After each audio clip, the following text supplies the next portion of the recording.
Ça y est, je suis trop contente. J'ai enfin franchi le cap. J'ai enfin fait mes tresses africaines. Je sais pas, ça se verra peut-être plus mieux au soleil. La couleur.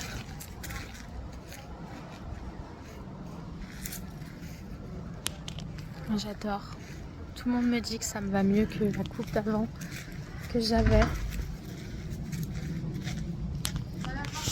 Elle est pas là, Madame Martin.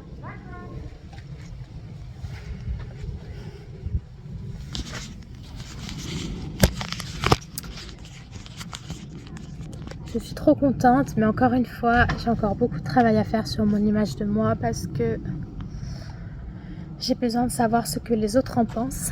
Et si les autres aiment, j'aime. Si les autres n'aiment pas, je n'aime pas. Et en fait, là, tout le monde me dit à quel point ça me va bien et qu'ils préfèrent maintenant.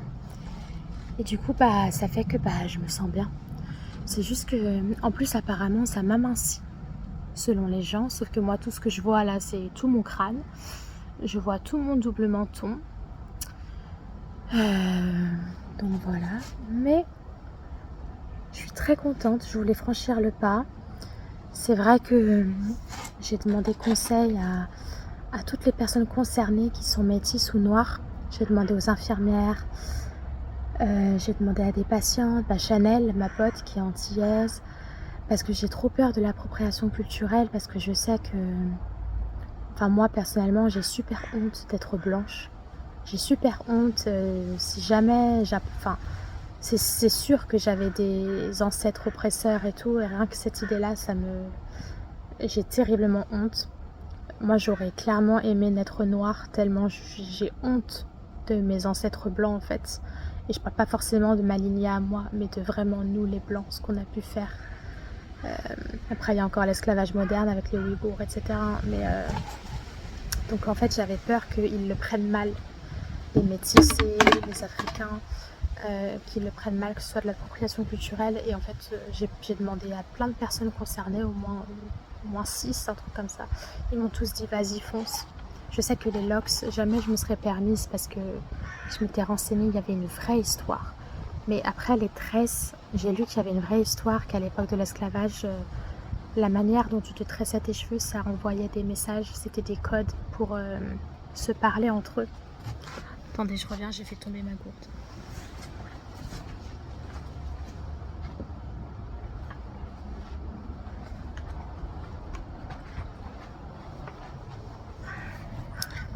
Et en fait, ouais, j'avais tellement peur qu'on pense que... Parce qu'il y a des gens, je pense, et c'est totalement légitime, qui sont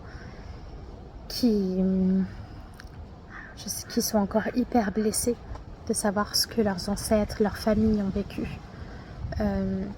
Et je veux pas moi, je le fais pas par méchanceté ou quoi. Enfin, pas du tout. C'est vraiment juste que ça fait des années que je trouve ça magnifique. Ça fait des années que je veux m'en faire parce que je trouve ça magnifique.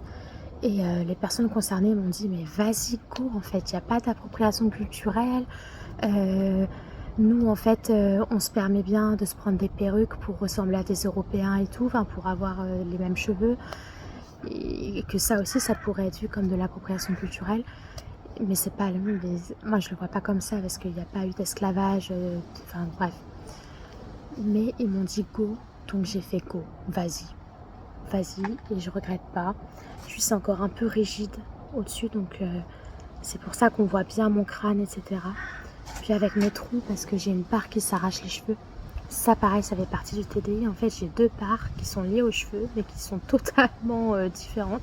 Il y a une part qui a la phobie des cheveux morts, entre guillemets. Si vous avez vu une de mes anciennes vidéos que j'ai faites, en fait, j'expliquais qu'elle n'a pas la phobie des cheveux morts, mais la phobie, je sais plus comment je l'avais nommée, j'arrive toujours pas à me rappeler de son nom. C'est juste que quand elle voit un cheveu mort, en fait, elle ressent toute la saleté identitaire qu'elle a ressentie lors des abus incestueux. Et du coup, en fait, les cheveux morts, elle ne peut pas. Mais par contre, j'ai une autre part. S'arracher les cheveux et ressentir des cheveux morts dans ses mains, ça lui fait un bien fou. Ça l'anesthésie, vraiment. Et souvent, ça m'arrive d'avoir des blackouts complets quand cette part, elle est là. J'avais oublié d'en parler dans une autre vidéo, mais souvent quand elle est surtout là le soir, en journée aussi, elle est très présente ici. Je sais pas pourquoi. Elle est très très présente ici. Je me surprends à faire des crises d'arrachage de cheveux là, sur ce banc-là. Il peut y avoir des gens autour en fait. D'habitude, cette part-là, elle se cache. Mais là, elle essaye de se cacher, mais elle arrive pas à s'empêcher, même devant les gens. Et, euh, et souvent, j'ai des blackouts où en fait, je me réveille entre guillemets. En fait, je pensais dormir depuis tout ce temps-là, et en fait, je me rends compte que bah non, pas du tout. Depuis tout ce temps-là, je m'arrachais les cheveux. Et donc, en fait, là, l'impression d'être possédée, et je me dis, parce que moi, j'étais persuadée que je dormais, mais en fait, non, pas du tout. Donc voilà, mais donc c'est hyper contradictoire. J'ai une part, les cheveux morts, c'est sa phobie ultime parce que ça l'a fait se sentir hyper sale à cause de l'association traumatique qu'elle a faite durant les abus incestueux. Et une autre part, au contraire, en fait, ça lui fait un bien fou de sentir les cheveux morts entre ses doigts et tout. C'est ouf. Et la part qui s'arrache les cheveux, j'ai pas encore trop essayé de travailler sur elle, mais juste j'ai l'impression à chaque fois elle est là. Enfin, très souvent, elle arrive quand je commence à m'intéresser trop à la moi petite. Très souvent, elle arrivait dans ces moments-là. J'ai l'impression, ou quand par exemple, j'ai la sensation que là, bientôt, je vais recevoir un flashback, elle a tendance à venir. Donc je me demande si c'est pas une part qui garde des souvenirs visuels. Non, pas une part qui garde des souvenirs visuels, mais je pense que c'est une part qui bloque l'accès à d'autres parts qui ont des souvenirs visuels. C'est une théorie que j'ai jamais vraiment travaillé en thérapie avec elle, donc c'est que une théorie que je me fais. Mais je me demande si c'est pas une part qui bloque justement. Quand elle sent que d'autres parts qui ont des souvenirs visuels sont pas très loin, je me demande si c'est pas pour ça. Parce qu'elle arrive vraiment dans certaines situations, quand je ressens vraiment qu'à tout moment là je peux ressentir un flash, elle a tendance à venir. Donc voilà. Hier j'ai eu ma première perme. Trop bizarre. Il y a un patient qui m'a amené jusqu'à la gare de Sartrouville pour m'éviter de prendre le bus. Ça fait un mois que j'étais pas montée dans une voiture, trop bizarre. J'ai vu des maisons trop bizarres avec des jardins. Enfin ici, c'est hyper grand, Théophile Roussel, c'est un truc de dingue. C'est un parc. C'est hyper géant. Mais ça m'a fait trop bizarre d'arriver à la gare de Sartrouville et tout. Je me sentais un peu en état de déréalisation. Je sais pas si c'est ça en fait. Comme si ce qui était autour de moi, c'était pas réel. Mais ça, je pense, c'est parce que je me suis enfermée depuis un mois ici, donc c'est pas vraiment de la déréalisation. Mais c'était comme si autour de moi, c'était pas réel quoi. Et je suis allée à une librairie parce que j'ai plus de livres. J'ai tout fini. La femme de ménage, là, je l'ai prêté à d'autres gens ici. Tout le monde les lit. Donc en fait, je peux pas lire le tome 2. Donc en fait, je me suis acheté plein d'autres livres. J'en ai acheté au moins 6. Je sais plus. Ah, j'ai acheté un de Franck Tilliez. En fait, j'ai acheté que des thrillers et polars. Franck Tilliez, Norferville. Je crois que c'est ça le titre. La page de couverture, elle m'a direct... j'ai eu le coup de foudre pour la page de couverture. Apparemment, c'est un de ses meilleurs polars et il est génial. Je l'ai commencé, là, il est génial. J'ai acheté Le Boyfriend de l'autrice de La femme de ménage, Freda McFadden, je crois. J'ai acheté de Camilla Lackberg. J'ai acheté La boîte à magie et le culte. Et j'ai aussi acheté un autre livre qui s'appelle Au nom du Père, mais je sais plus de qui c'est. Et je voulais aussi m'acheter La ligne verte et l'Institut de Stephen King, mais ils les ont pas. Donc à ma prochaine perme, je vais les appeler avant pour qu'ils me les commandent parce que je veux trop les lire. Et ça y est, j'ai ma prochaine perme, je vais demander samedi prochain. Là, je vais me refaire un piercing. Je pense pas que je vais me faire l'anneau d'abord. Je pense que je vais me refaire les piercings que j'avais là. Je sais plus comment il s'appelle. Double visage, un truc comme ça. C'est 2 petits points ici. Si j'y pense, je mettrai une photo quand je vais modifier un peu la vidéo. Si j'y pense, là il est 9 minutes 21, donc il faut que je retienne 9 minutes 21 et je mettrai une photo une photo de moi quand j'avais ce piercing là. J'avais les cheveux roses en plus sur la photo, j'étais trop belle. Et voilà, je pense que je vais me refaire un piercing. Enfin, de toute façon, c'est sûr, je veux me refaire aussi ça, mais je vais commencer par là et puis j'irai m'acheter les 2 autres livres du coup. Je suis allée boire à Monaco en terrasse sur la gare, sur la place de la gare de Sartrouville. C'était trop bien, c'était trop agréable, il faisait beau. La gare de Sartrouville, la grande place, je trouve ça trop beau. Je trouve ça trop beau avec la fontaine et tout. Mais c'était très bizarre parce qu'il y avait plein de stimuli externes. C'est comme si je redécouvrais le monde. Je me sentais pas si à l'aise que ça en fait. Il y avait une petite boule au ventre quand même. Mais tranquille, j'ai bu mon Monaco, ça m'a pris 1 heure. J'ai lu en même temps, j'ai fumé ma clope, enfin mes clopes.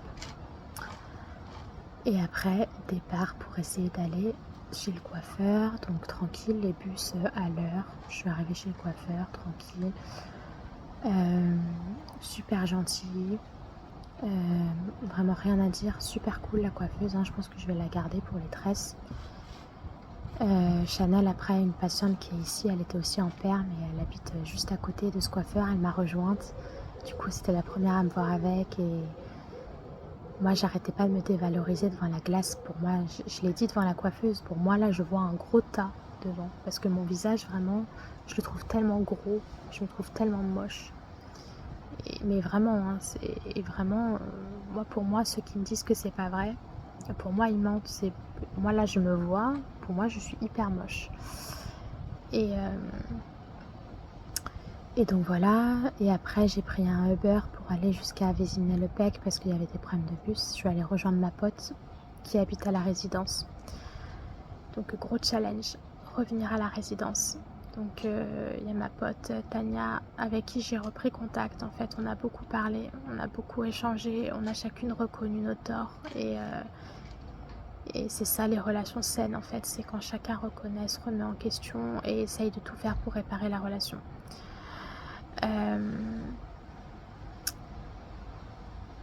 Mais en fait, c'est le karma. En fait, j'avais rompu contact avec elle parce que mon côté évitant avait pris le dessus. C'est-à-dire qu'en fait, son côté anxieux, elle a un attachement anxieux. Son côté anxieux activait mon côté évitant parce qu'elle était trop sur mes émotions. Par exemple, dès que j'étais fatiguée, elle était toujours là à me dire « ça va, t'es sûre que ça va ?» Et en fait, moi, ça m'oppressait de ouf. Et en fait, je lui ai exprimé que j'aimerais bien qu'elle change ça, que moi, ça m'oppresse. Mais en fait, elle n'arrivait pas à changer, ce qui est normal. Un système d'attachement, ça ne se change pas comme ça. Mais moi, du coup, ça activait trop mon côté évitant. Du coup, en fait, j'ai voulu poser une limite en lui disant que c'était fini. Mais j'ai été beaucoup trop sèche. J'ai très mal fait les choses. J'ai pas du tout posé une limite de matière saine. Je pense que c'était trop sec, trop en attaquant l'autre. Donc, j'ai beaucoup de choses à travailler sur moi. Mais déjà, moi, j'en prends conscience. Mais après, en fait, on m'a jamais appris à poser des limites. Moi, mes parents, ils respectaient jamais mes limites et on m'a jamais appris. Donc, en fait, c'est à moi de m'éduquer.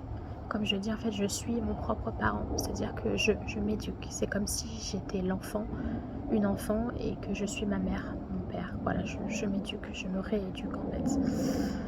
Donc, c'est compliqué. Mais voilà, je me renseigne beaucoup pour redevenir de plus en plus saine et changer mes schémas. Et du coup, elle m'attendait à la gare du Vézinay-le-Pec parce que je pouvais pas y aller toute seule. Et après, en fait, on a tenté de prendre le bus. Je lui ai dit, allez, on va tenter de prendre le bus parce qu'il faut que je rentre pas trop tard. Déjà, je suis arrivée avec 1 heure de retard, mais je les avais prévenus à Théophile. Enfin, là où je suis hospitalisée. Et j'ai voulu qu'on tente le bus. Et le truc, c'est que le bus était dans trop longtemps. Du coup, on a appelé John, un pote en commun. Il a une voiture, pas pour qu'il vienne nous chercher. En fait, on devait se voir à la base. Il devait lui aussi m'aider, en fait. J'étais vraiment pas toute seule. Du coup, il est venu me chercher en voiture. Et putain, c'était dur dans la voiture. J'étais à 2 doigts de pleurer. Mais je contrôlais, j'essayais de masquer. Parce que je voulais pas montrer à Tania et John un peu ce côté évitant, en fait. Je voulais pas montrer mes émotions. En fait, j'avais peur, je sais pas. J'ai ce côté d'être vulnérable. J'ai honte. Je me dis que c'est ridicule. J'ai pas envie qu'on ait pitié de moi. Mais ouais, dans la voiture, j'étais vraiment pas bien. Je sentais les larmes qui montaient. Dites-vous que on est sorti de la voiture. L'arrêt de bus de la résidence, il était à peu près 300 mètres de là où on s'est garé. Enfin, je suis nulle en maths, donc je sais pas. 100 mètres, je sais pas. Et au loin, je vois une femme assise à l'arrêt de bus. Et en fait, j'ai eu l'impression que c'était la fille pour laquelle j'avais des sentiments et pour laquelle, enfin, l'une des raisons pour laquelle je suis ici. Et là, la terreur, elle est montée d'un coup. Je suis allée me cacher derrière un rocher. Je me suis assise, incapable pour moi de bouger. J'ai dit à mes potes, là par contre, vous allez aller faire les espions, vous allez passer devant la Révus et vous allez me dire si c'est elle ou pas. J'étais pétrifiée de peur. John, il y est allé. Tania, elle m'a tenue par la main pour me rassurer. Ça m'a fait beaucoup de bien. Le contact physique, le fait qu'elle me prenne la main. Elle était debout, moi j'étais assise derrière le rocher et elle tendait sa main et j'avais ma main serrée dans la sienne et ça m'a fait beaucoup de bien. Et John est allé faire le guetteur et en fait c'était pas elle, mais voilà, ça a commencé comme ça. Après on est arrivé au portail, j'ai réussi à franchir le portail, mais après j'ai demandé, alors là c'est Tania qui y est allée.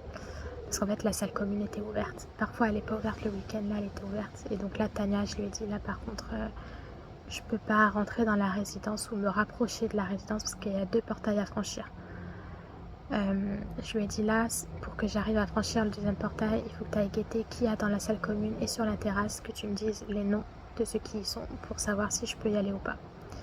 Elle est revenue, elle m'a dit qu'il n'y avait aucune des 2 personnes que je voulais pas voir. Les 2 personnes pour lesquelles je suis ici. Mais qu'il y avait d'autres gens.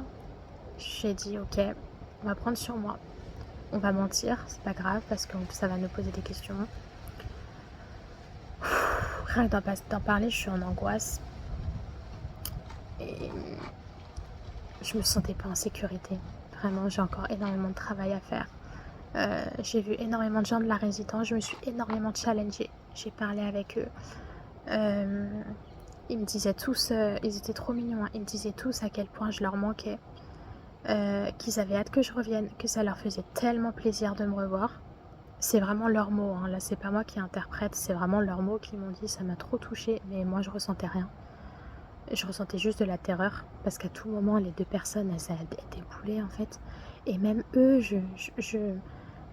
mon cerveau il a associé ce lieu avec réactivation traumatique, donc je me sens pas en sécurité. Et j'ai quand même réussi à me challenger.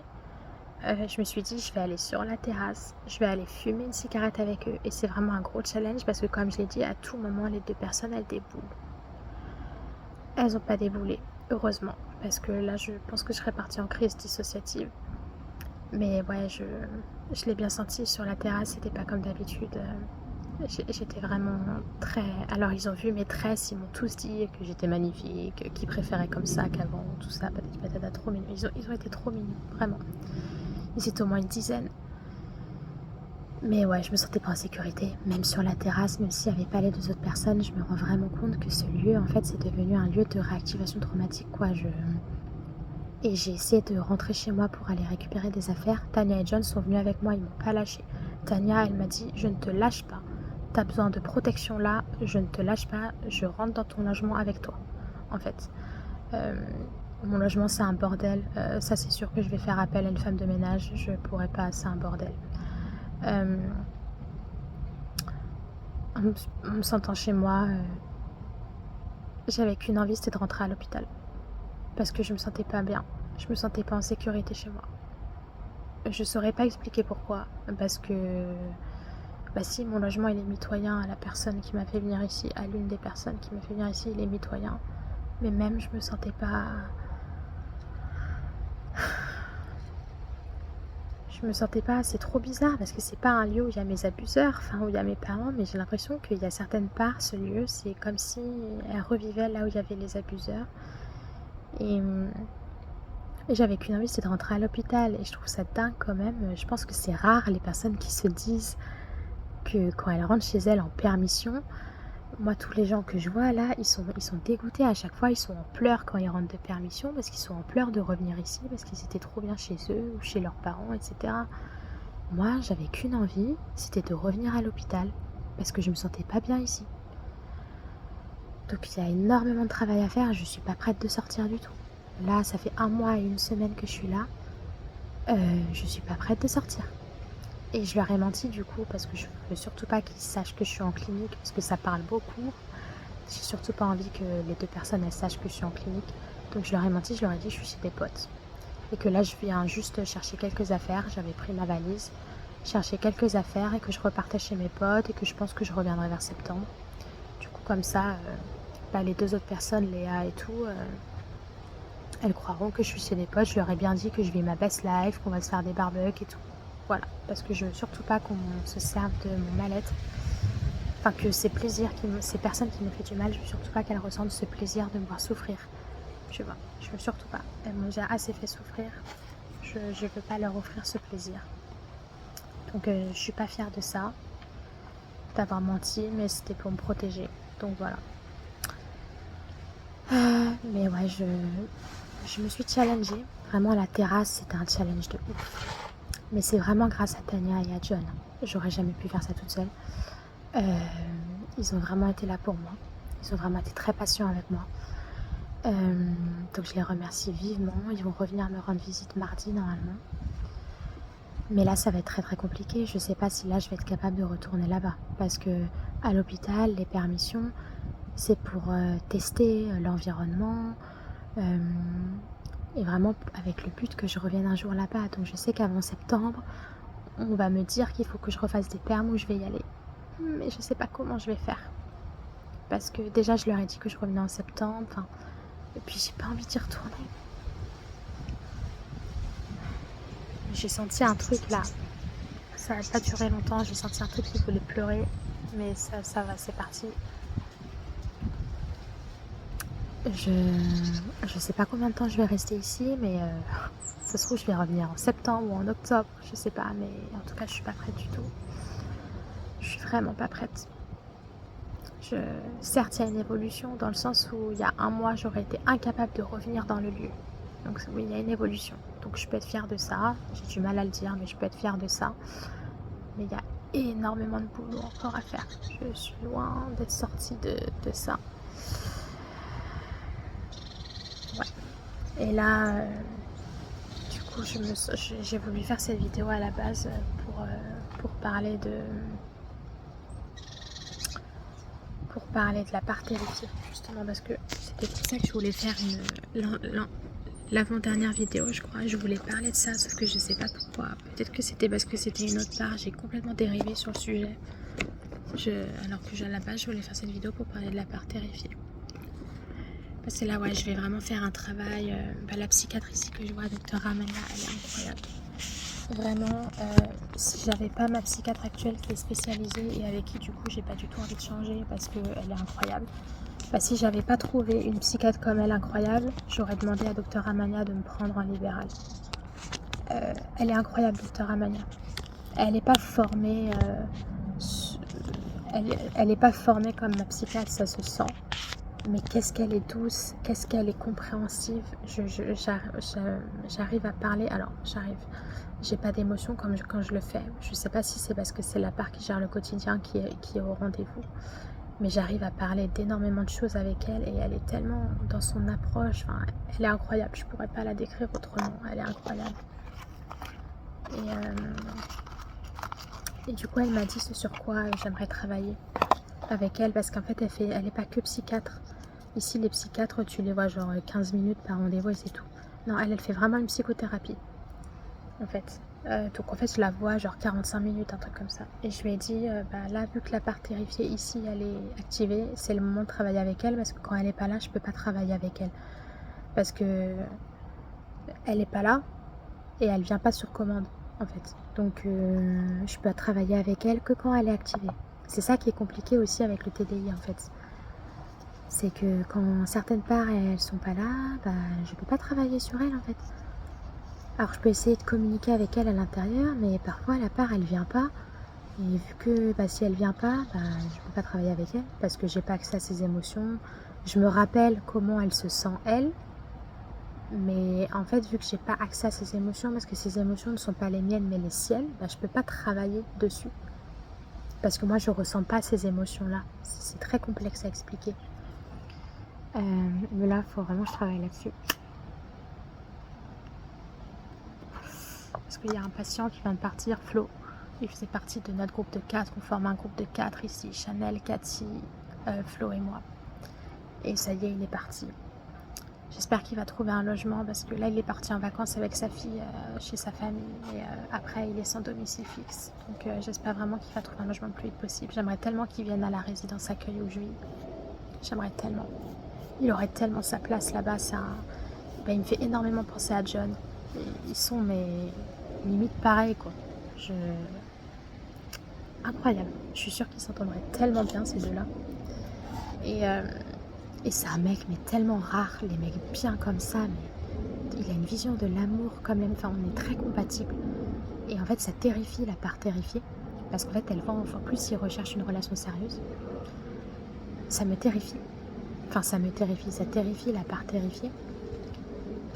Parce que là, en face d'elle, il y a un mec qui peut potentiellement nous correspondre. Enfin, en fait, c'est même pas potentiellement, c'est qui nous correspond au niveau de la personnalité, au niveau de sa vision de l'amour, de comment il est.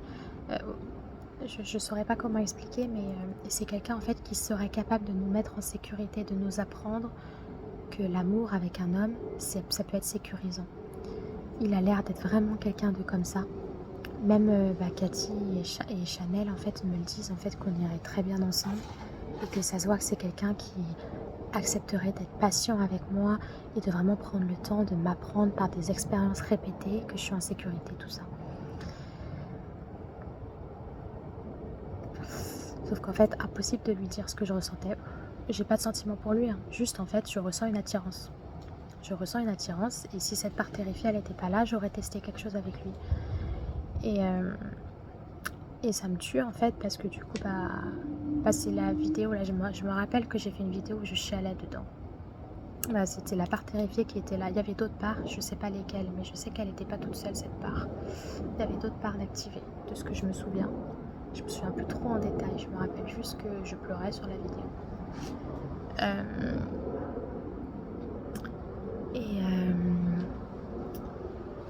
Mais cette part-là, elle est terrifiée parce que ce mec-là est disponible. Voilà, si ce mec-là soufflait du chaud-froid, qui lui montrait de l'intérêt, puis après plus rien, en fait, ça activerait la part anxieuse. Donc là, ça active la part terrifiée parce que ce mec, il est disponible. Et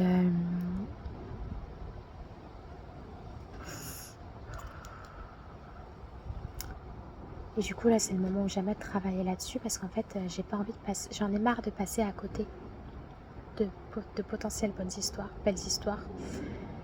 Du coup, là, je me tâte à lui envoyer un message parce que je sais qu'en face, ce sera pas possible. Je vais pas le faire maintenant parce que je veux pas que ce soit fait sous l'impulsivité. Je vais vraiment réfléchir. Cathy, elle va m'aider aussi à comment je peux écrire ce message. Je voudrais vraiment lui écrire dessus que, d'être honnête avec lui, que je ressens une attirance pour lui. Et pourquoi, en expliquant ce qui me plaît chez lui, que aussi c'est surtout ça, en fait, on a la même vision de l'amour. C'est incroyable. C'est incroyable. On s'est tapé plein de discussions sur l'amour et tout, comment on perçoit ça et tout. Et vraiment, c'est incroyable. Enfin, déjà, moi je crois à l'astrologie, mais pas à n'importe quelle astrologie. Moi je crois au thème astro. Je crois pas aux horoscopes, etc. Ça, j'y crois pas du tout. Mais je crois au thème astro. Quand on prend en compte toutes les planètes de notre naissance, à quelle position elles étaient, dans quelle maison, etc. Ça, j'y crois. Le thème astral. Pour connaître son thème astral, n'hésitez pas à aller sur le site Astro-Thème, thème avec un H. Et en fait, il faut juste connaître votre lieu de naissance et votre heure de naissance. Et ça vous donne tout votre thème astral. Et en fait, il faut faire copier-coller. Vous descendez en bas de la page, vous verrez, il y aura tout décrit. Les positions des planètes, les positions en maison, etc. Il faudra tout faire copier-coller. Vous installez Gemini et vous lui demandez de vous faire un profil détaillé de votre personnalité via ce thème astral-là de manière longue et détaillée.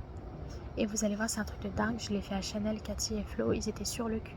Parce que quand tu prends en compte ton thème astral, au lieu de l'horoscope qui prend en compte que le signe solaire, en fait, ils étaient bluffés parce que c'était vraiment eux, quoi. Et ça connaître son thème astral, ça permet de tellement mieux se comprendre.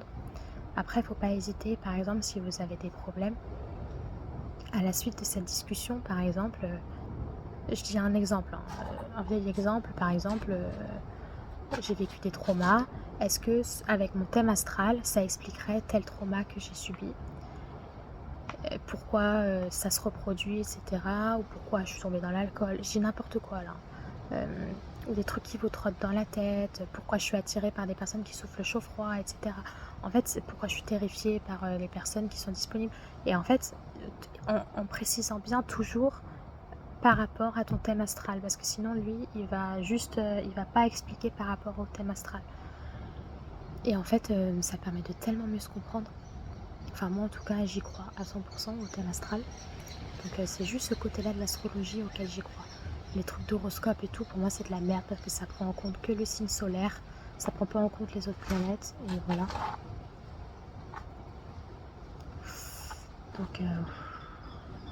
Donc voilà. Je sais plus pourquoi je disais ça y est, je me suis égarée. Je parlais des signes astrologiques. Pourquoi j'ai dérivé sur les signes astro? Ah oui, qu'on est hyper compatibles. Parce que moi, je suis une triple taureau. C'est-à-dire que mon signe solaire est en taureau. Mon ascendant est en taureau. Alors, le signe solaire, c'est ce que t'es.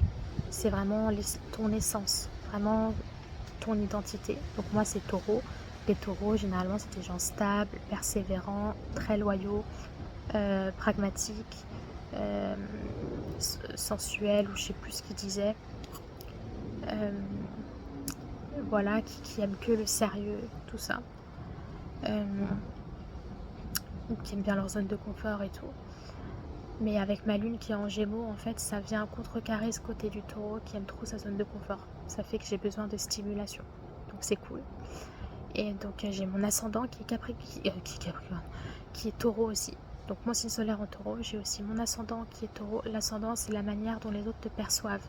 Quand tu as ton ascendant en taureau, les gens vont te percevoir comme quelqu'un de posé, de stable, d'ancré, de sécurisant. On me l'a souvent répété que ma présence sécurise.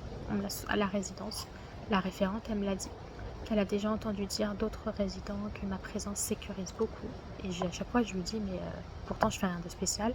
Et elle m'a dit, mais c'est dans ton être, c'est comme ça, en fait, ta présence apporte une certaine forme de sécurité, de fiabilité. Et j'ai aussi ma Vénus qui est en taureau. La Vénus, c'est la planète, c'est ta manière d'aimer. Comment tu vois l'amour, comment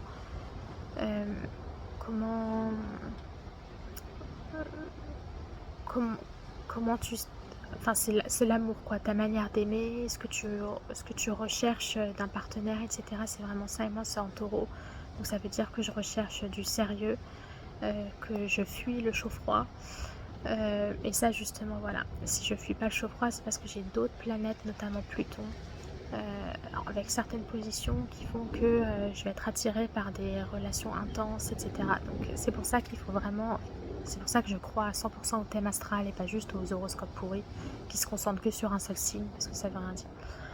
Mais sinon, voilà, ma Vénus, moi, là où je serais vraiment le plus heureuse, c'est une relation stable, où il y a vraiment du concret, où c'est fluide, où il n'y a pas de chaud-froid, où c'est vraiment sécurisé. Le taureau, il a besoin d'un sentiment de sécurité émotionnelle et matérielle. Ça, c'est un truc de dingue.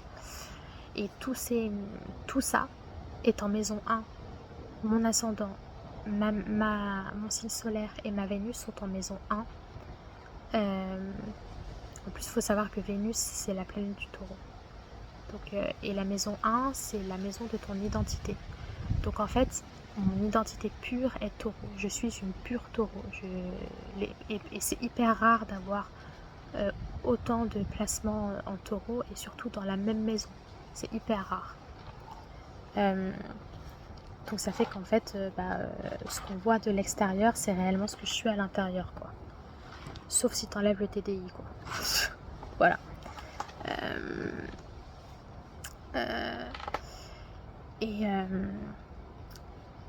Et en fait, lui, donc ça fait qu'en fait, je suis hyper compatible avec les signes de terre. Chloé, la meuf pour qui je suis ici, c'est un signe de terre.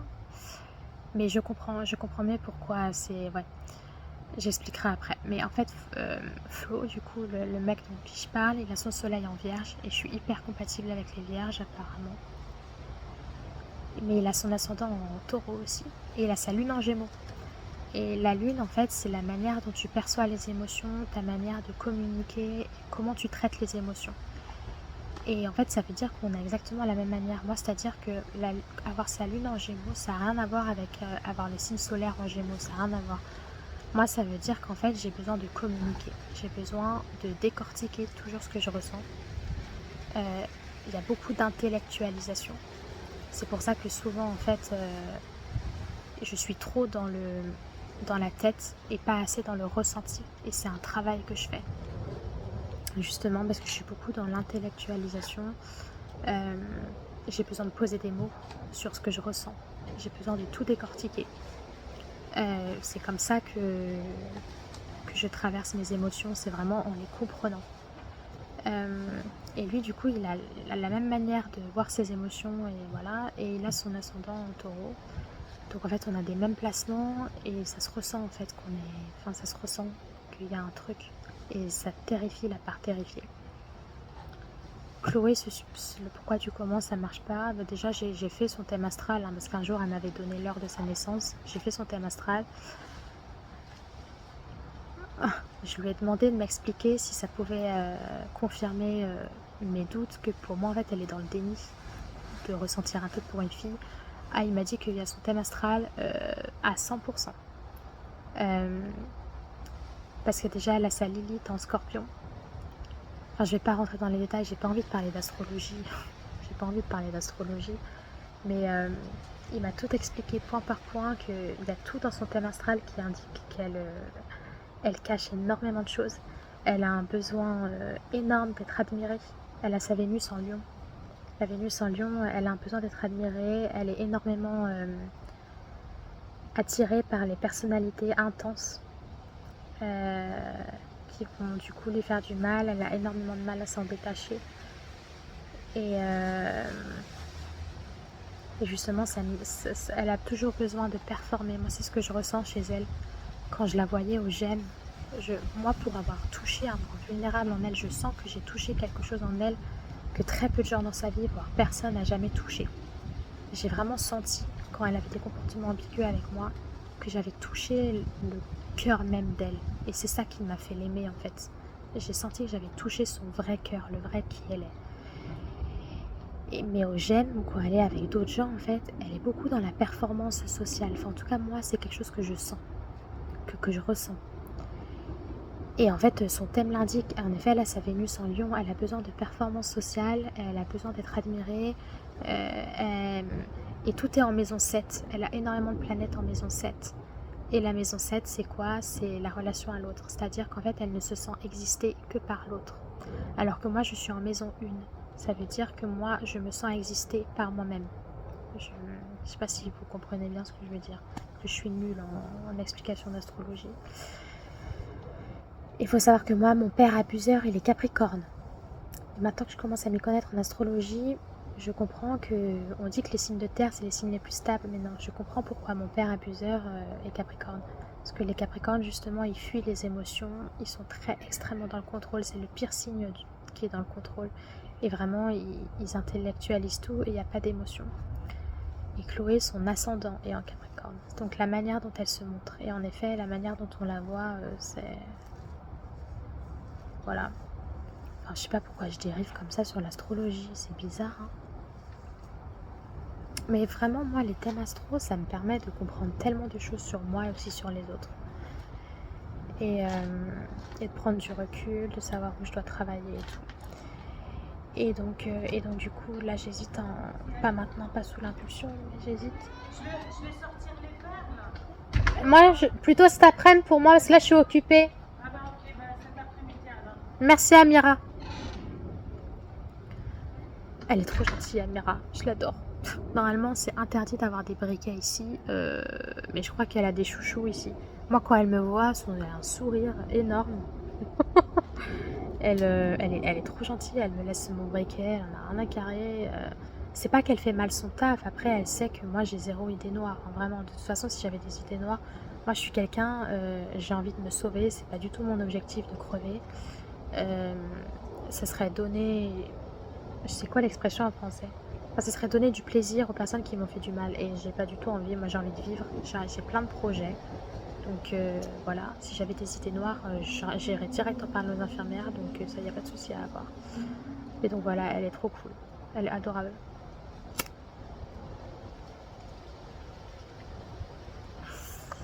Et, et donc voilà, j'hésite à envoyer un message à Flo. En face, je pourrais jamais. La part terrifiée, elle m'autorisera jamais. Mais par message, la part terrifiée, elle n'est pas vraiment là. Par contre, une fois que je vais envoyer le message, là, ça va activer la part terrifiée. Et je me connais par cœur. Je vais, parce qu'on a prévu après de se revoir avec Flo et Chanel en dehors. La part terrifiée, elle va prendre le dessus. Ce qui fait que je vais complètement fuir Flo et fuir les activités qu'il va me proposer. Mais je pense que je vais vraiment envoyer ce message où en fait je vais lui dire dedans, je pense, parce que je ressens que j'éprouve une attirance envers lui, que lui expliquer vraiment que j'ai une phobie des hommes. Je vais pas lui dire que j'ai une part, patati patata, non. Je vais dire que j'ai une phobie des hommes, que que j'adorerais en fait réussir à me sentir en sécurité auprès d'un homme, que je ressens vraiment que ça peut être quelqu'un qui peut réussir, mais qu'il faut vraiment beaucoup de patience avec moi. Et est-ce qu'il en aurait assez? Que voilà, que lui il a déjà vécu une relation toxique. Je dis pas que je suis toxique, hein, pas du tout. C'est juste que il mérite une relation qui soit facile à gérer, parce que sa dernière relation, ça l'a tellement détruit. Il a tellement souffert que là en fait il mérite juste une relation légère, saine, où en fait il n'y a pas à patienter de quoi que ce soit, il n'y a pas à sécuriser l'autre et tout. Enfin, voilà. Mais je pense que je vais lui envoyer ce message. Et je vais vraiment travailler ici sur cette part terrifiée. Il faut qu'elle comprenne. Mais en fait, c'est ça. En fait, la part terrifiée, par exemple, elle a été réactivée avec Chloé l'année dernière. Quand je lui ai dévoilé mes sentiments, elle a été activée après, ce qui fait que pendant plusieurs semaines, je me réveillais le matin, cette part-là, je ressentais toutes ces sensations de terreur qu'elle ressentait lors de l'inceste. C'était vraiment une terreur corporelle, à tel point que tous les matins, j'avais des douleurs de gaz, mais atroces. J'avais la chiasse. Je restais peut-être une demi-heure aux toilettes tellement j'avais mal et j'avais la chiasse. Tous les matins, pendant au moins 3 semaines, ça a fait ça. Très compliqué pour moi d'aller en salle commune. Dès que je voyais Chloé, j'étais pétrifiée de terreur. J'arrivais pas à lui parler parce que l'appareil prenait toute la place. C'était une catastrophe. Hein. C'était une catastrophe. Et en fait, c'est avec l'expérience, en fait, au fur et à mesure de se confronter à Chloé, d'aller en salle commune et qu'elle soit là, cette part, elle s'est rendue compte qu'en fait, elle n'est pas en danger. Qu'elle peut être dans la même pièce que Chloé sans se faire abuser, en gros. Et donc en fait, au fur et à mesure, elle a fini par partir. Puis avec les comportements chaud-froid de Chloé, la part anxieuse, elle a fini par prendre le dessus. Donc la part terrifiée, elle est partie. Donc en fait, c'est ça, la part terrifiée, en fait, sa seule manière pour elle de comprendre qu'elle est en sécurité, qu'elle est en 2026, et que, par exemple, Flo n'est pas son père, ne va pas l'abuser, c'est par l'expérience répétée. C'est pas juste lui faire conscientiser qu'elle n'est pas en sécurité, qu'elle est en 2026. Non, c'est par l'expérience. Et pour ça, il faut avoir de la patience. Ça veut dire qu'il faut que je trouve un homme qui soit patient avec moi, parce que la part terrifiée se sent en sécurité auprès de lui, c'est par l'expérience. Il va falloir qu'il lui fasse expérimenter pendant plusieurs mois qu'elle est en sécurité de par son comportement. Et le truc, c'est que je sens que Flo, c'est un mec comme ça. Et ça la terrifie, cette part. Ça la terrifie. C'est bizarre, hein. Faudrait que j'analyse, que je parle un peu avec Gemini et la psychiatre. Et donc voilà, il y a un vrai travail à faire avec cette part-là. Je me dis que c'est le moment idéal parce que, encore une fois, je me répète, mais quand elle n'est pas activée, je peux pas travailler avec elle. Parce que même si j'essaye de l'appeler, en fait, elle vient pas. Ou alors si elle vient, elle m'influence pas assez. Parce qu'il n'y a pas de raison pour elle de m'influencer, vu qu'il n'y a pas de raison pour elle d'être terrifiée. Donc en fait, je ressens pas ses émotions. Et donc en fait, je peux pas travailler sur moi parce que c'est pas moi. Et je peux pas. Comment tu veux travailler sur des émotions qui ne sont pas les tiennes? Enfin, c'est pas possible. Donc s'il y a que quand elle est activée que je peux travailler sur elle. Et donc là, vu qu'elle est activée, c'est le meilleur, c'est le moment idéal pour le faire. En plus, il est pas là, Flo, donc c'est peut-être le moment idéal. Bon, encore une fois, je vais travailler avec elle en parlant avec la psychiatre, en conscientisant, en travaillant sur le fait qu'on est en 2026, etc. Mais encore une fois, c'est pas ça qui va changer le mécanisme de cette part terrifiée. Ce qui va changer le mécanisme de cette part terrifiée, c'est vraiment l'expérience. Donc en fait, cette part terrifiée, elle sera toujours là tant que je ne serai pas en couple avec un homme qui me montre par l'expérience, quand je dis me, c'est la part terrifiée parce que je pense qu'elle est là, qui me montre par l'expérience que je peux être en sécurité avec lui. Donc voilà, mais le truc c'est que la part terrifiée, elle a tellement peur qu'elle m'empêche de faire le premier pas, en fait, d'essayer, en fait. Mais je me dis, Flo, putain, en plus ce serait un mec tellement, vraiment, mais, ah putain, incroyable. J'ai pas du tout de sentiment, vraiment je le sais pour le coup. Mais il y a vraiment un truc qui m'attire chez lui parce que justement il respire cette sécurité, et on est vraiment très compatibles, enfin, c'est un truc de dingue. Juste ce qui me fait peur, c'est qu'il veut un gosse. Il a déjà une fille, mais ça me dérange pas, parce qu'il a 40 ans. On a 11 ans d'âge de différence, mais ça me dérange pas. Mais juste ce qui me fait peur, c'est qu'il veut un enfant. Il veut un deuxième enfant. Et ça me fait peur. Parce que moi j'aimerais bien avoir un enfant. Vraiment. Mais pour ça, il faut que je sois sûre que je ne reproduise pas. Il y a des choses, je suis sûre que je ne reproduirai jamais. Ça, pour le coup, les violences sexuelles et les violences physiques, ça, pour le coup, j'en suis sûre. C'est pas ça dont j'ai peur. Moi, c'est la négligence émotionnelle que j'ai peur de transmettre à mon enfant. Je pourrais pas me regarder en face si je vois que je reproduis la même chose. Moi, je veux que mon enfant, il ait le droit à tout ce que j'ai pas eu le droit. Et tant que je serai pas sûre, par exemple, que si mon enfant pleure, et que tant que je serai pas sûre, par exemple, que si mon enfant pleure, que je lui dise pas arrête de pleurer, je ferai pas d'enfant. Moi, j'ai besoin que mon enfant il grandisse avec une sécurité de base émotionnelle. Par exemple, moi, ma mère m'a toujours qualifiée de menteuse. Elle n'a jamais compris qu'en fait, si je lui mentais, c'est parce que j'étais terrifiée de ses réactions. Et que c'était pas de la malveillance, c'était parce que j'avais trop peur de me confier à elle. Par exemple, quand je séchais les cours et que du coup, j'inventais des mensonges. Je disais pas que je séchais les cours, en fait, elle me traitait de menteuse après. Ça aussi, c'était trauma parce qu'en fait, quand ça devient répété, ton cerveau, il l'enregistre. Et du coup, ça a participé à la dégradation de mon estime. Et en fait, elle a jamais compris que c'est parce qu'en fait, comme elle n'a pas des réactions saines, moi j'avais peur. Puis en plus, à côté de mon père, laisse tomber. Je me recevais des réponses violentes en retour. C'était, voilà, hier par exemple, pour rentrer de ma perme, impossible d'appeler les infirmières pour leur prévenir de mon retard. J'ai envoyé un message à Chanel, je lui ai demandé de montrer le message que j'ai écrit, qu'elle le montre aux infirmières. Impossible d'appeler. Parce que moi, quand je faisais une bêtise, quelque chose de, par exemple, arriver en retard, je me prenais des réponses mais tellement violentes. Et je pense que d'être très jeune, je pense que du coup en fait je suis terrifiée et j'ai ce recul là pour le savoir. Je savais hier que là c'était une part qui confondait le passé et la réalité du présent, qui avait l'impression que là si on appelait pour prévenir qu'on est en retard, on allait se faire engueuler comme le père et danger de mort. Mais j'ai pas réussi à contrer ça. Donc c'est tout ça pour dire qu'en fait voilà, j'ai pas envie que mon enfant, moi si je dois avoir un enfant, j'ai envie que mon enfant, pas qu'on soit meilleurs potes, pas du tout, parce que ça je trouve pas ça sain. Il faut qu'il y ait quand même une frontière. Mais j'ai envie que mon enfant n'ait pas peur. Quand il a un problème par exemple, j'ai pas envie qu'il se dise oh putain j'ai trop peur d'en parler à ma mère, je préfère lui cacher ou quoi. Non, je veux vraiment qu'il se sente en sécurité avec moi, de pouvoir me dire les choses en sachant que je vais pas le punir, que je vais pas le réprimander sévèrement, etc. En fait, déjà moi la punition, je suis contre. Ça c'est clair que si j'ai un gosse, ce sera l'éducation Montessori. Mais tant que je serai pas sûre que je transmettrai pas la négligence émotionnelle, je ferai pas d'enfant.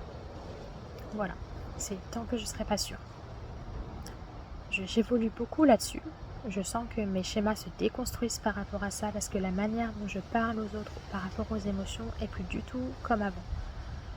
Donc je sens que je suis en train de sortir de ce schéma de négligence émotionnelle, mais j'ai encore beaucoup trop peur de reproduire. Donc voilà, c'est le seul blocage parce que lui il a 40 ans, donc il faut qu'il fasse un gosse rapidement. C'est ça le truc aussi. Mais donc voilà, là, il faut vraiment que je taffe avec la part terrifiée. La psychiatre, elle est là mercredi, jeudi. Donc, je vais demander à la voir mercredi et jeudi. Voilà.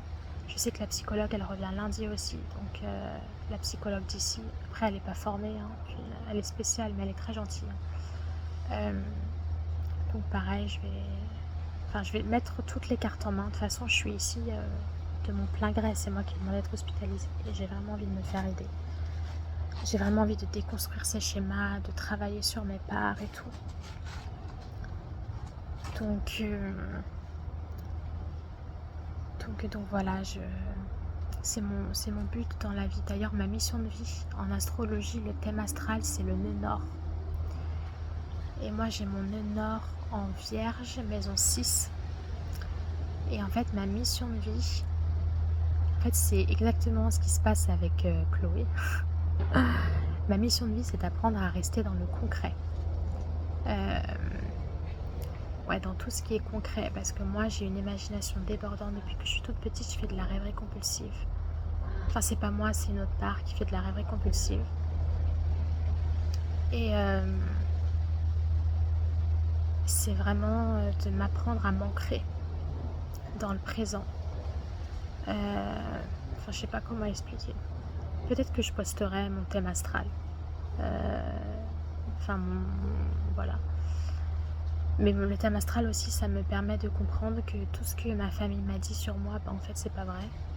Parce que moi, ils m'ont toujours dépeinte comme une personne horrible, une menteuse, comme je l'ai dit. Une fois, j'ai eu le courage de dire à ma grand-mère, j'ai laissé la part en colère contre la mère s'exprimer envers ma grand-mère. C'est-à-dire que la part en colère contre la mère, elle a dit à ma grand-mère qu'elle en voulait beaucoup à la mère parce qu'elle l'a jamais protégée du père, etc. Et j'ai relu le message, hein, et il était bien, quoi. Enfin, je vois pas... voilà. Alors peut-être que oui, dans la manière de communiquer, peut-être que parfois j'étais trop dans l'attaque, je sais pas. Et ma grand-mère, elle m'a sorti une phrase, mais elle a jamais travaillé sur elle. Enfin, elle a fait des thérapies à son époque, mais des thérapies de groupe et tout, mais elle a jamais travaillé sur ses traumas. Hein. Elle a jamais fait de thérapie spécifique sur les traumas. Ça se voit, elle a énormément de problèmes, ma grand-mère, ne serait-ce que par rapport à son poids. Elle a un manque de confiance en elle de ouf.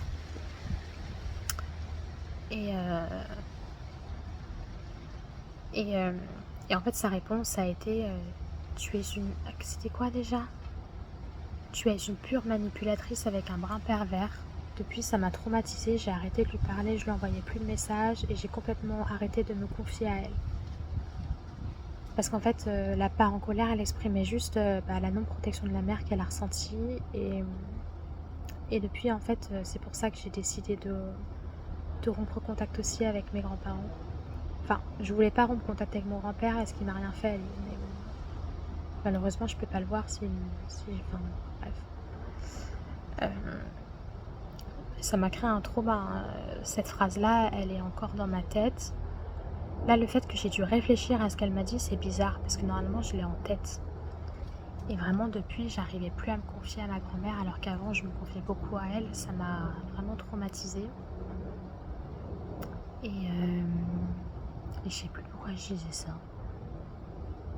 Pourquoi je me suis amenée à parler de ça? Enfin bref, je revis. Il y a plein de gens qui me disent mais tu souffres pas de plus voir ta famille et tout. Bah non. Parce qu'en fait, j'ai pas de lien émotionnel. C'est ça qu'ils comprennent pas, les gens. C'est-à-dire qu'en fait, j'ai tellement vécu que des traumas dans ma vie, avec mon père et tout, et ma mère a jamais créé de lien émotionnel avec moi, qu'en fait, j'ai aucun lien émotionnel. Je ne ressens pas de manque. Là, par exemple, je parle d'eux parce que dans la vidéo, par rapport à ce que je parle, ça me fait penser à des expériences avec eux. Mais dans la vie de tous les jours, je ne pense jamais à eux. C'est comme s'ils n'existaient pas. Et je ressens aucun manque. Le seul manque que je ressens, par exemple, ça va être le manque d'une figure maternelle.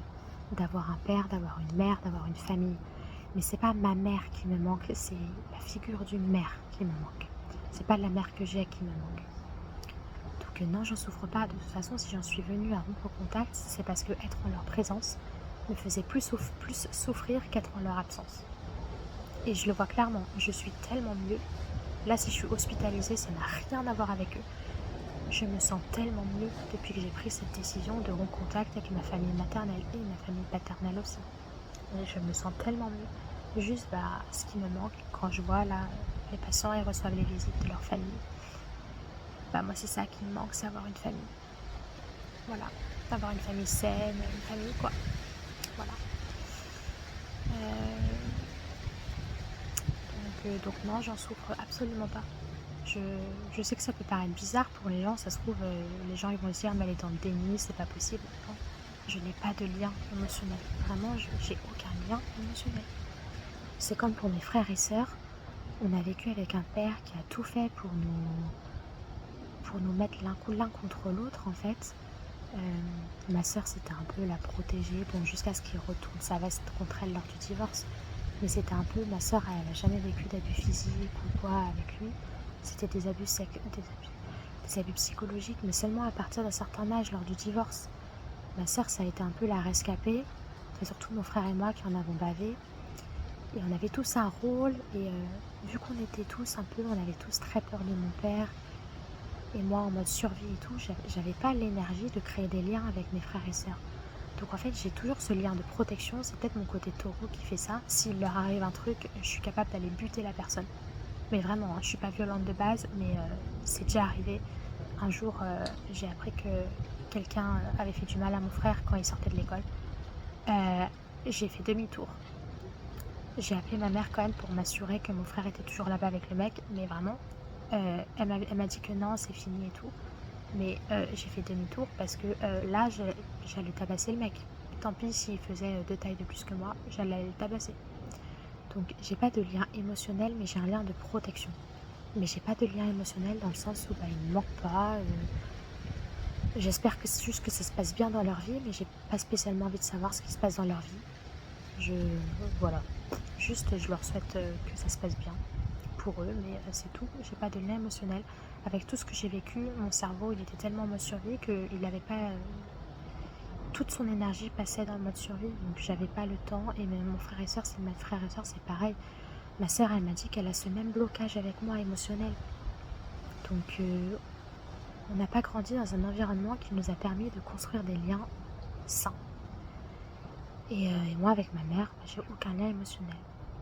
Et j'ai essayé de lui faire comprendre pourquoi elle a un lien émotionnel avec ma sœur et pourquoi pas avec moi.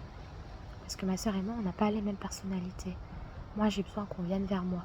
J'ai besoin de me sentir en sécurité. Et la sécurité, pour moi, elle passe par l'autre qui vient vers moi, qui fait les premiers pas. J'ai du mal à aller vers l'autre. Ma sœur, elle appelle tout le temps ma mère. Elle a toujours besoin de lui raconter toute sa vie. Moi, en fait, j'ai besoin qu'on me montre de l'intérêt, mais c'est pas moi qui vais aller le chercher. J'ai besoin que ce soit toi qui viennes vers moi. Enfin, en tout cas, ma mère. Et en fait, ma mère, vu qu'elle a un côté très évitant, soit elle a un attachement désorganisé, soit elle a un attachement évitant, je ne sais pas. Plus désorganisé parce que ça dépend de la personnalité de l'autre. Moi, par exemple, si j'ai une personne extravertie face à moi qui est très dans l'émotion, ça va m'aider à m'ouvrir et je vais aller dans l'émotion. Par exemple, mais par contre, si je suis avec une personne introvertie, où c'est moi qui dois faire le premier pas, là, j'ai extrêmement de mal à aller vers l'autre, au niveau émotion. Et en fait, ma sœur et moi, on est très différentes de ce côté-là. Ma sœur, elle est très extravertie, très dans l'émotion. Elle va vers ma mère, elle l'appelle tout le temps pour lui raconter sa vie et tout. Et donc, ça fait que ma mère, ça n'active pas son côté évitant, en fait. Du coup, c'est pour ça que ma sœur a ce lien avec ma mère. C'est parce qu'en fait, ma sœur, c'est elle qui sollicite ma mère. Si ma sœur ne sollicitait pas ma mère, si ma sœur était comme moi, elle aurait exactement le même lien que j'ai avec ma mère, c'est-à-dire l'exigence émotionnelle plus. Ça, prendre conscience de ça, ça m'a beaucoup aidé à déculpabiliser et à atténuer, parce qu'il y a eu une période où j'étais jalouse de ma sœur, parce que je me disais mais putain, pourquoi ma sœur elle a tout ça et pourquoi moi j'ai pas tout ça. D'ailleurs, j'ai essayé d'en parler à ma mère. Je pourrais pas vous redire sa réponse parce qu'elle m'a traumatisé sa réponse. Je me rappelle que ça m'a, au lieu de me rassurer, en fait, elle m'a attaquée.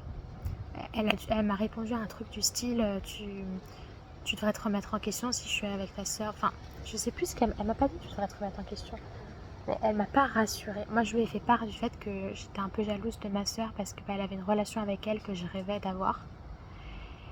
Et au lieu de me rassurer et au lieu d'entendre comme le ferait une personne saine et de m'aider à de me dire comment elle pourrait mieux faire, et elle m'a fait culpabiliser d'être jalouse en fait. Voilà, mais cette jalousie elle est partie parce qu'en fait je sais que c'est pas la faute de ma sœur si j'ai pas de lien émotionnel avec ma mère en fait. C'est juste que c'est sa personnalité qui fait que ça n'active pas le côté évitant de ma mère. Moi, vu que j'ai un côté évitant au niveau des émotions, encore une fois ça dépend quelle part je suis, ça active le côté évitant de ma mère. Donc en fait, voilà. Sauf que c'est au rôle du parent de créer un lien émotionnel avec le gosse. C'est pas au gosse d'aller vers le parent. Quand t'as un enfant, c'est au rôle du parent de... Donc j'en veux beaucoup à ma mère d'avoir fait des gosses en sachant que elle serait pas capable d'être là émotionnellement pour eux, quoi. Niveau financier et tout, j'ai rien à lui dire, hein. J'ai jamais manqué de rien au niveau financier, au niveau bouffe. J'ai jamais manqué de rien. Mais alors niveau émotionnel, catastrophe. J'ai toujours dit à ma psy que j'aurais préféré vivre dans la rue, mais avoir des parents émotionnellement là, plutôt que de vivre une vie que j'ai vécue, c'est-à-dire avoir tout, avoir un toit, de la bouffe, et encore de la bouffe, parce que mon père, il me privait souvent de nourriture. J'étais souvent privée de nourriture, et ma mère, comme elle avait peur de confronter le père, elle m'amenait parfois de la nourriture en cachette. Parfois, elle m'en emmenait pas, et du coup, je crevais la dalle. Et j'étais souvent privée de nourriture avec mon père. C'est d'ailleurs pour ça que ma psy a employé le mot torture, parce que privation de nourriture égale torture. C'est peut-être pour ça que j'ai développé un trouble alimentaire, l'hyperphagie, je sais pas. Je sais juste que souvent il me privait de repas, et ce dont je ne me souvenais pas, mais c'est ma sœur qui m'en a rappelé, c'est qu'apparemment, après, à chaque fois, il me courait après et il venait me tabasser dans ma chambre, et apparemment ma sœur et ma mère m'entendaient hurler depuis ma chambre pendant qu'elles étaient à table dans le salon. Elles m'entendaient hurler de douleur, et en fait, personne venait. Personne venait arrêter le père, me tabasser. Alors ma sœur, je comprends totalement. C'est pas son rôle. Elle était toute petite en plus, c'est pas du tout son rôle de faire ça. C'est au rôle de la mère. Et apparemment, ma mère ne bougeait pas son cul, ce qui ne me choque pas parce que ma mère n'a jamais rien fait pour nous protéger. Elle me l'a dit clairement, hein, quand je lui ai dit en fait qu'elle aurait pu nous emmener ailleurs. Mes grands-parents, ils avaient une maison avec assez de place pour nous héberger. On aurait pu vivre là-bas. Moi, franchement, faire 2 heures de transport pour aller au lycée, j'aurais préféré ça plutôt que de rentrer vivre sous le même toit que mon père. Et en fait, elle m'a dit qu'elle a privilégié sa zone de confort, tout simplement. Donc voilà. Et pour moi, c'est très grave en fait. Elle aurait jamais dû devenir parent. Parce que le rôle du parent, c'est de protéger l'enfant en fait. Et de toute façon, ma mère, elle préfère le déni plutôt que... Enfin, elle préfère sa zone de confort en fait, de toute façon. Sa zone de confort était plus importante que de nous protéger nous. De toute façon, elle me l'a clairement dit que pour elle, ce qu'elle voyait à la maison, elle a jamais fait le lien avec de la maltraitance. Pour elle, elle a jamais mis le... Pour elle, c'était pas de la maltraitance. Enfin bref, c'est très grave. J'ai pas les mots. J'ai même pas envie d'argumenter là-dessus. Donc voilà. En sachant que ça devait être comme ça depuis ma naissance, donc je comprends mieux pourquoi je suis comme ça, avec plein de traumas et tout. Mais ça va, je me reconstruis, j'ai des projets, je suis très bien entourée. Et si je l'étais pas, je ne côtoie plus ces personnes. Je fais tout pour pas reproduire. Moi, au moins, je travaille vraiment sur moi. Ma mère, elle a continué le chemin du déni. Moi, non, je suis la briseuse de cycle. Je fais tout pour ne pas reproduire. Et oui, c'est le chemin le plus douloureux à prendre, parce que le chemin du déni et de la zone de confort, c'est le chemin le plus simple, c'est le chemin où tu souffres pas. Moi, je choisis le chemin où je revis toutes les choses douloureuses qu'on m'a faites. Mais en fait, il n'y a que comme ça, en traversant tout ça, en te questionnant sur tout ça, etc., que en fait, tu peux réellement atteindre le bonheur, en fait, et arrêter de reproduire. Donc, voilà, souvent j'ai pris le rôle de sauveuse, où j'étais dans l'espoir que ma mère change, où j'essayais de lui faire prendre conscience de ses propres schémas, mais ça faisait rien. Et j'ai fini par comprendre, c'est pour ça que j'ai fini par rompre contact, parce que j'ai fini par comprendre que ça servait à rien, que ma mère ne changera pas, qu'elle choisira toujours le déni, et c'est ok. Voilà, moi je choisis un autre chemin et cet autre chemin, ce sera sans elle. Heu, mais encore une fois, moi je suis pas la part qui a de la colère envers elle. Je pense qu'elle est pas loin parce que je sens dans ma manière de parler qu'il y a de la colère.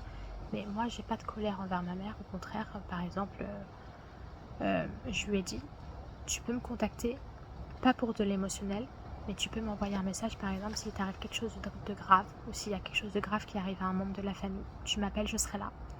J'irai à son enterrement quand elle partira, ça y a pas de problème, je pleurerai sûrement, ça y a pas de problème. Par contre, mon père, c'est niet, hein. Mon père, ça, il peut crever, heu, non, il peut crever, mais vraiment, il peut essayer de m'appeler, sur son lit de mort en disant: «Là, je vais bientôt mourir, est-ce que tu peux venir, j'ai des choses à te dire». Non, c'est mon géniteur. Voilà, je veux plus rien avoir à faire avec lui. J'ai changé mon nom de famille, c'est pas pour rien. Lui, il peut crever. D'ailleurs, j'ai hâte qu'il crève le plus rapidement possible, pas, par méchanceté, mais parce que en fait, je ne me sentirai jamais à 100 en sécurité tant qu'il sera en vie. Donc, j'ai hâte qu'il crève. Hem, mais ma mère, pour le coup, j'irai à son enterrement, ça, y a pas de il lui arrive quelque chose de grave, je serai là pour elle. Si j'ai les moyens financiers pour l'aider, je serai là pour elle. Bah, je le dis encore, hein, là, si je deviens milliardaire demain, j'achète une belle maison ou un bel appart à ma mère. Voilà. Parce que, bah, déjà la part en colère, elle est pas d'accord. La part en colère, je l'entends là, elle est pas d'accord. Enfin, c'est pas que je l'entends, comme je disais, en fait, moi, j'entends pas de voix, c'est des pensées qui me sont imposées, c'est trop bizarre. Olympe, elle en parle, dans «Ça commence aujourd'hui». C'est pas des voix que j'entends, c'est des pensées. Un peu, si je devais comparer avec des personnes, lambda, qui n'ont pas de TDI, ça ressemble à des pensées intrusives. Sauf que là, tu as vraiment la sensation que c'est pas toi, enfin, c'est compliqué. Donc là, elle est pas du tout d'accord. Là, là, elle m'a dit: «Mais non, pas du tout en fait, tu rêves ou quoi?» Mais non, non, moi je le ferai. Si je suis milliardaire, je lui achète son appart et tout, parce que malgré tout, bah, elle m'a quand même, bah, aidée sur pas mal de choses et que voilà. Mais mon père, niet. Alors là, niet. Heu, donc voilà, ça fait déjà 1h07 la vidéo. J'ai l'impression d'avoir dit que de la merde, des choses inintéressantes. Elle va encore prendre 3 jours pour se publier parce que le réseau ici c'est de la merde. En fait, il y a du réseau que la nuit, vu que les gens dorment. Donc là, je l'ai faite ce matin. Elle va être postée demain, c'est sûr. Mais ouais, je vais m'arrêter là. En tout cas, merci beaucoup Mira, enfin Sandrine.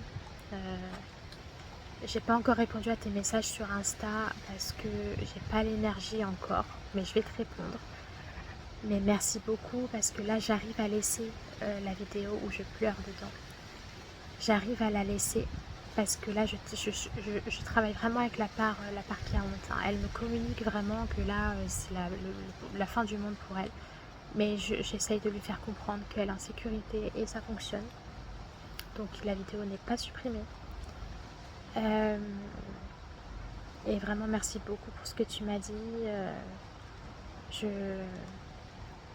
Merci beaucoup. Et comme tu dis, oui, on reste en contact. J'aimerais beaucoup te rencontrer en vrai. En vrai, ce serait super cool qu'on se rencontre en vrai. Alors moi, je peux pas t'inviter chez moi parce que pour le moment, je vis dans une résidence accueil et c'est interdit de faire dormir des gens chez nous. En plus, c'est un studio. Mais j'aimerais beaucoup qu'on se rencontre un jour. Parce que c'est vrai qu'au téléphone, moi, je suis pas à l'aise, hein. Mais vraiment, je suis tellement en gratitude de t'avoir rencontré, d'être tombée sur ta page YouTube. C'est con, en fait, je suis tombée sur ta page YouTube. Bon, là, c'est juste destiné à Mira Ataya, Sandrine, mais je suis tombée sur ta page YouTube parce que bien avant que on me parle de TDI, bah, c'est l'époque où Olympe et tout le monde en parlait sur les réseaux. Et du coup, bah, moi, j'étais curieuse. Et en fait, je sais pas pourquoi. Enfin, si, maintenant je le sais, vu que j'ai été diagnostiquée TDI, je devais me sentir proche quand même. J'arrêtais pas de suivre ces personnes-là et de me renseigner vraiment sur le TDI sur Internet. Et un jour, je suis tombée sur une description de l'Alter Shell. S-H-E-L. Et en fait, je me suis hyper reconnue dedans. C'est-à-dire, c'est un alter vraiment où en fait, c'est une partie dissociative en gros, où en fait c'est une sorte de coquille vide, où en fait toutes les autres parties elles passent à travers, c'est quelque chose qui masque, et en fait je me suis automatiquement reconnue dedans. Et en fait j'ai tapé TDI Alter Shell sur YouTube et je suis tombée sur la page de Miradaya. Et là, j'ai jamais vécu de programmation, enfin pas dans mes souvenirs en tout cas, j'ai jamais vécu de MK Ultra, de, de rituels sataniques et tout. Ça, non. Oui, on m'a forcé à faire du catéchisme, et oui, j'ai quelques souvenirs qui me manquent, dans le sens où apparemment je suis allée dans plusieurs maisons de gens que je connaissais pas pour le catéchisme. Moi je m'en souviens que d'une. Apparemment j'en ai fait plusieurs, ma mère elle m'a dit, mais je m'en souviens que d'une. Mais je pense pas avoir vécu ce genre de choses. Mais en tout cas, ça m'a gros effet miroir, comme tu dis, gros effet miroir. Donc vraiment, je suis en gratitude. C'est toi qui me donne cette force-là de poster des vidéos sur YouTube, de vraiment travailler sur moi là-dessus. Vraiment très très grosse gratitude d'être tombée sur toi. Et t'es une personne extra. Enfin, vous êtes, toi et tes parts, des personnes extra. Et voilà, je sais que bon, deux systèmes TDI qui se rencontrent, c'est compliqué. Après, moi, je sais que je m'adapte beaucoup aux autres.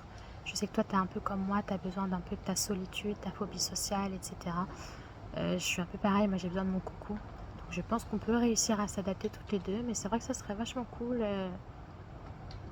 si on pouvait se voir. Moi, je dirais pas non, quoi. Ouais, ça pourrait être sympa. Voilà, je vais m'arrêter là à 1h11, c'est déjà pas mal. Allez, bisous bisous.